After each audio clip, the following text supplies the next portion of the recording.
guys, welcome back to my channel. It's the girl Ashley and I'm back again with another video. If you're new to my channel, don't forget to like, comment, share and subscribe, okay? And also don't forget to follow me on Instagram at Toni_Ashlaay. Guys, before we get into today's video, please go and subscribe to Breeze Adventure on YouTube for basically Canadian vlogs and content, fun vlogs. That's pure fun content on her channel. Go and subscribe to Breeze Adventure and go and follow her on Instagram at Breeze Adventure. Okay, another thing before we get right into today's video.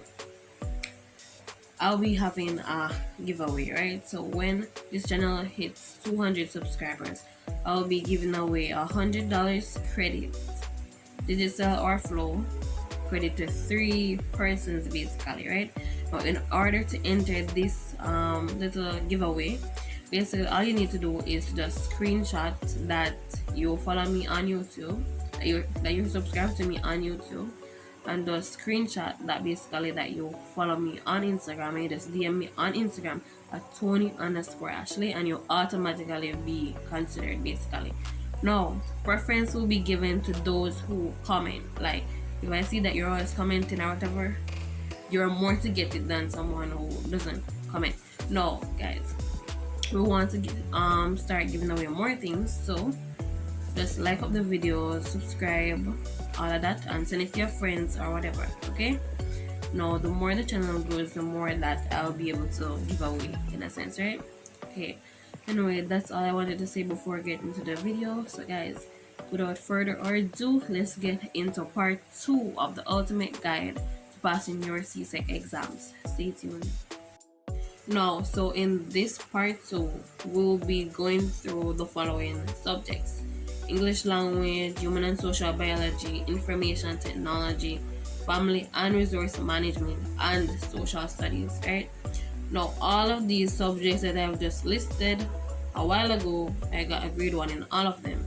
So guys, if you want to get that grade 1, you want to get that grade 1 distinction, and you want to know what to do, just stay tuned. And as I did in the last as I did in part 1, by the way, if you haven't watched part 1 for this ultimate guide to passing your CSEC exams, go and check out part 1 and then come back to part 2 basically.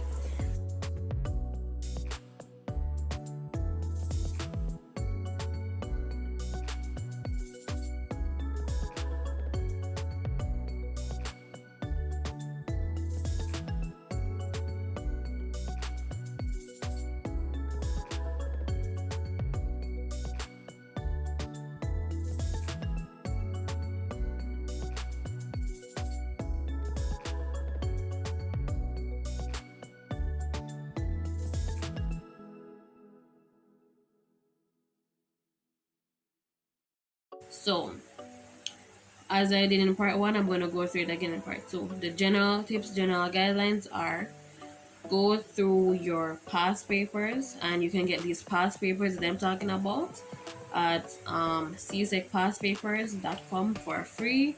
Just go on the website, just type in on Google csecpastpapers.com and it'll take you to the website, okay? Description below.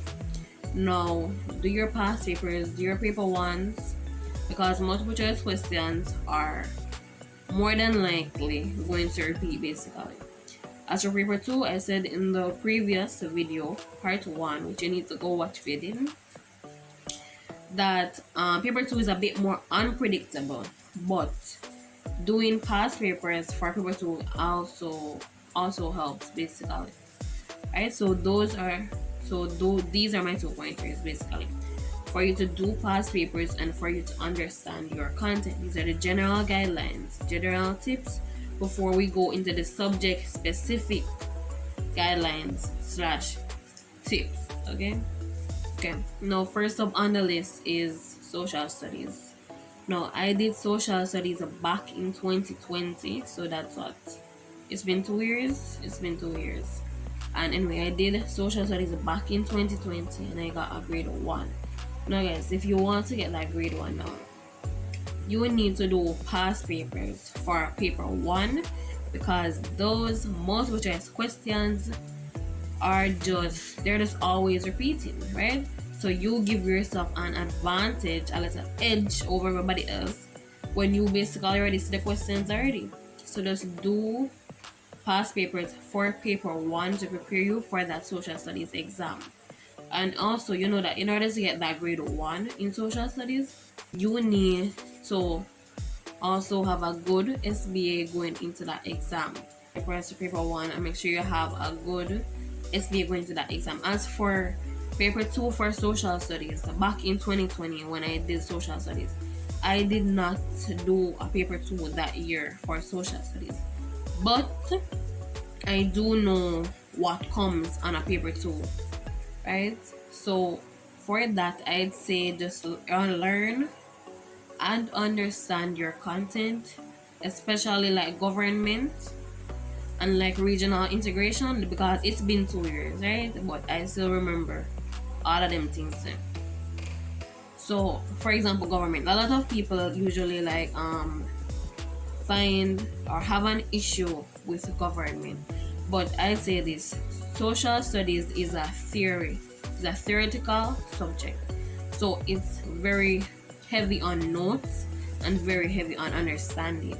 So in order to pass social studies, you need to understand what you are being taught, you need to understand the family, you need to be able to explain what the family is, the types, all of those things. You need to know about the government, you need to know about the legislature, all of them things there, which we probably can't tell about exactly right now, but you need to know what they are, especially regional integration, because they will ask you to write on that paper too, and you need to be able to write in order to get a grade, right? If you want that grade 1, you need to understand your content, okay? You need to understand your content. Yes, so, and as I said before, you can get these past papers at csecpastpapers.com for free past papers, basically, okay? And also, for social studies, you need to be able to explain, right? Social studies is a subject where it's not like maybe maths, so that it can maybe work out. There are different routes or different ways to work out the same problem. In social studies, it's either you know or you don't know kind of thing. So it's either you know what government is or you don't know what it is, right? So that is why it's so important for you to understand your content going into that social studies exam. And I'd like to think that social studies is one of those subjects that people say it's an easy subject. Comment down below if you think that's true. Well, I don't think it's easy, but it's more understandable than other subjects, right? I also give to prepare yourself for your social studies exam is to time yourself, like get a past paper for paper 2, get a past paper for paper 1, time yourself, like do the paper 1, time yourself and see if you can finish in time, do the paper 2, time yourself and see if you can finish in time. That's a good way to help you prepare for your exam, basically, right? Okay. And guys, also, if you did not check out my other video, these other videos on my channel, the truth about CXC, the truth about my CSEC math grade, my CSEC mathematics grade, and you can go and check out how I got 11 subjects, the study tips to pass.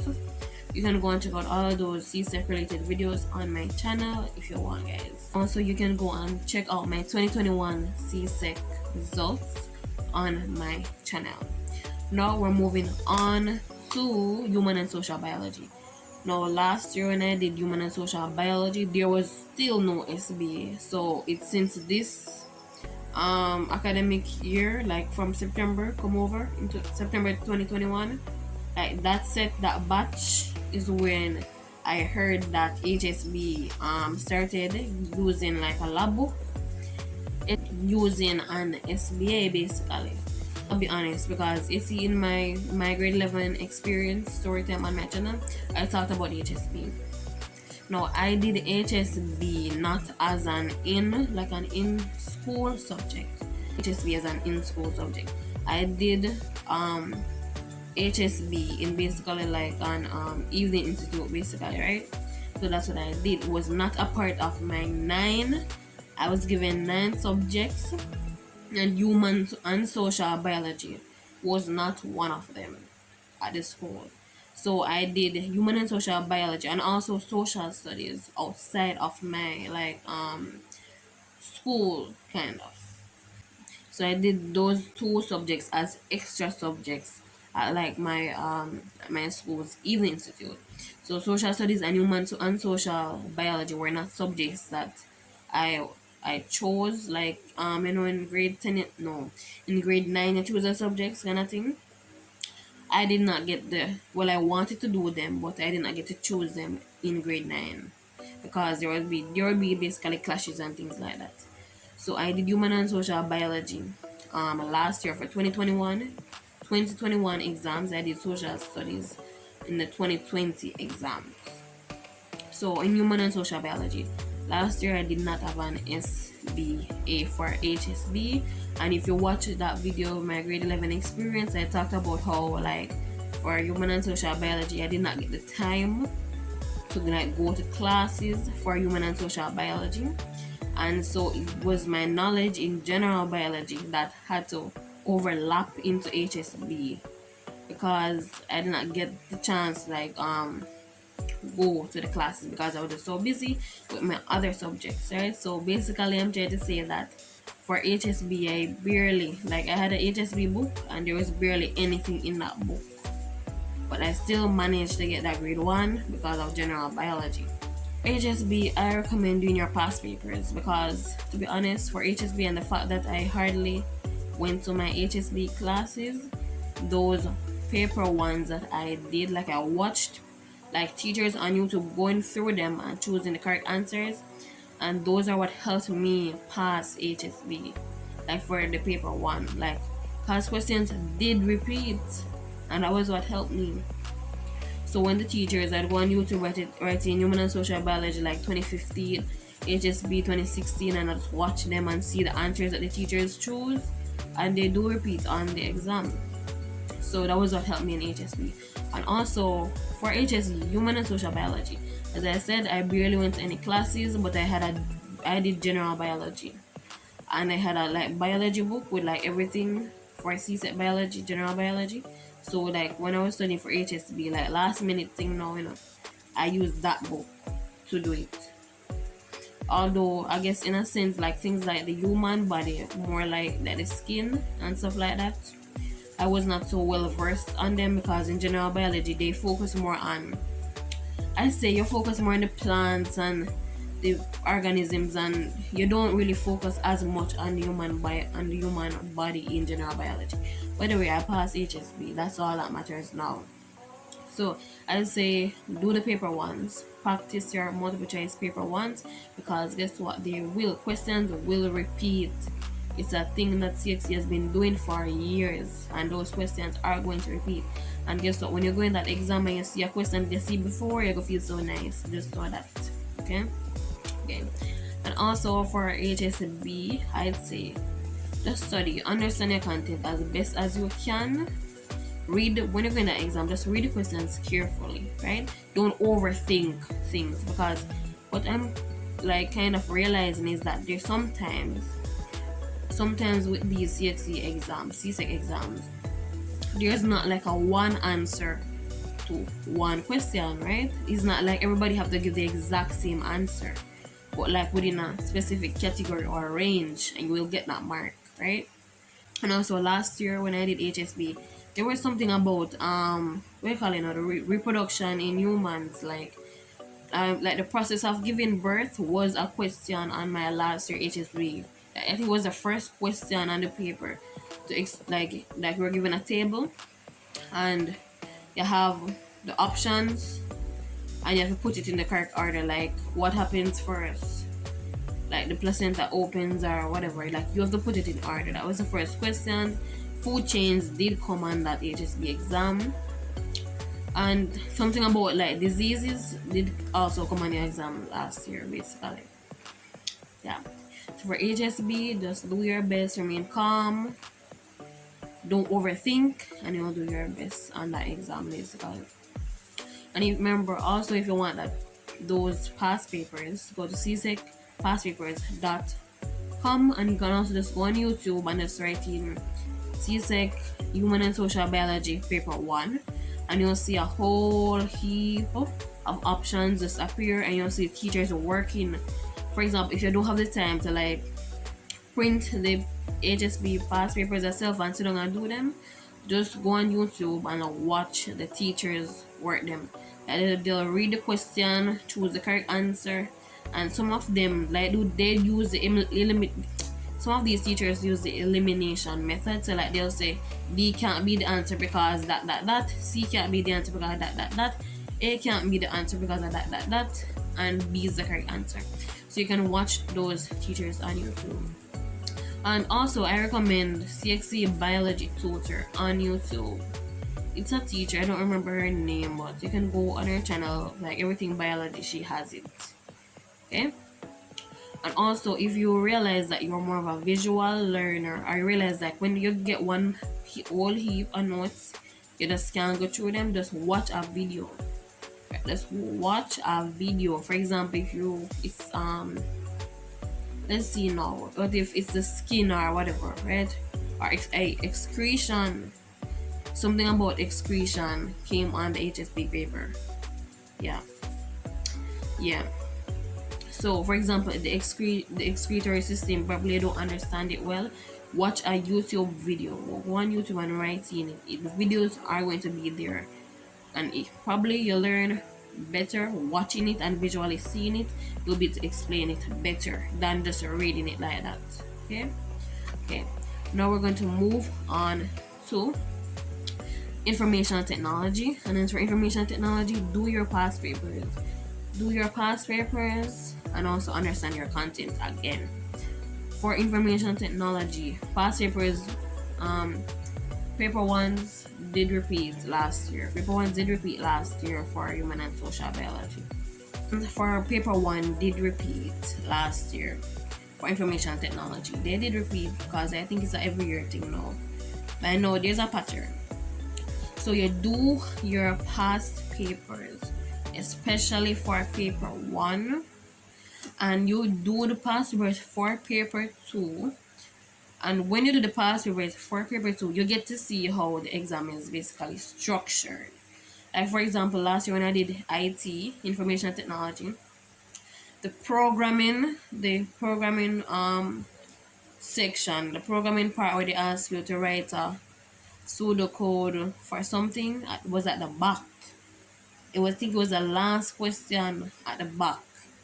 So when you do these past papers for paper 2, you see the pattern. Like they start off with some little one-on-one questions about the computer, or what are the processes of the computer, and they start off kind of easy, and then as I go to the back of the paper, it gets harder. Because for example, that programming, I did my best on that programming, but on my profiling, I got AA for the 2 first things and B for programming. As a programmer implementation. 1 minute. Information technology, my profile was theory A, productivity tools A, problem solving and programming B. So you can see where I fell back on that programming at the back of the paper now, right? Now guys, so don't be like me and mess up your program at the back of the paper. Go and revisit problem solving and programming. Go and revisit it, or if you know that you weren't like good at it, don't be like me and fall back on that. Although I did get a grade 1 information technology. On to family and resource management. For family and resource management, as I said before, it's past papers. Okay, do your past papers for both paper 1 and paper 2. For the paper 1 in family and resource management, I did see questions repeat, so you know that this is a trend of question repeating, right? And as I said in the previous video, that when these questions are repeating, they're not going to take it from 1 year. You're going to take some from 2015, 2019, maybe one from 2016, and mix it up, create a new paper basically. So that's going to happen. So family resource management, you just need to know your stuff. Like you just need to read, understand, and your pass just like that. Cause yes, some people take a subject, family and resource management, as people say it's an easy subject, right? That's what they say. But comment down below if you believe that family and resource management is an easy subject. But I think that's really and truly all that you can do. If you know that your SBA good already, you're going at the exam, you know you did past papers, paper one, you just go in there and do what you do. But if you just happen to buck up on a question where you've never seen before, that's where your understanding of your content comes in. Because guess what? For example, maybe a question comes about the family, right? But guess what? You never seen that question before. It's a question about a blended family, or sibling headed or sibling household family. And guess what? You never seen that question before, but guess what? Because you had already studied, so you know what a sibling household is. So you can just take a little time and eliminate. Use the process of elimination to get rid of the unnecessary options and choose the correct answer. Sometimes if you really and truly don't know, just guess. Use a little any mini minimal and choose the answer and call it a day. Okay. English language. So when I did English language, it was back in 2020. So when I did a paper one, and I'd say for English language, work on your grammar, work on your spelling, work on your vocabulary. What if, for example, they have a section or something and they ask the antonym, meaning the opposite of the word. How can you choose the opposite correctly if you don't know what the word mean? So if your teacher like give you vocabulary words, or they give you spelling regularly just to keep your vocabulary up, just ensure that you work on that, because chances are you're going to be words, right? You're going to be words. So you just have to make sure that your vocabulary is on point with CXC's vocabulary, so that when you see a word, you don't be like, what a word they mean? I don't know what a word they mean. Oh, if you answer the question, I know what the word mean. And also work on your grammar skills, because I think some punctuation there's somewhere on the paper, and then punctuation, synonym, antonyms, those stuff, and then to the back, like they have some little passages. Is that passages? Or they might have an advertisement where you need to look at and answer the questions basically. And also, wait a minute, for English language paper 2, just work on your writing skills, and also time yourself when you're writing like your argumentative essay or maybe a persuasive piece or whatever they give you. Just work on your writing skills, time yourself, practice is key, and just work on yourself. So guys, just do your best on your exams. I wish everybody a good luck. If you like this video or you found this video helpful, don't forget to like, comment, share, and subscribe. Tell me what you think about the video, or if there's something that I left out, comment it down below. Right? So thanks for watching. Please remember to subscribe, and also to follow me on Instagram at Toni_Ashlaay. Or if you want me to go more in detail about each subject, comment down below and let me know. And also don't forget to follow Breeze Adventure on Instagram, and don't forget to subscribe to Breeze Adventure on YouTube, because she has vlogs, content, fun content, all of those things on her channel. She's a Jamaican in Canada, so if you want to know what a Walmart looks like, go and watch her channel and support. Bye guys, thank you so much for watching, and I'll be back with the next video whenever you see me. Bye guys.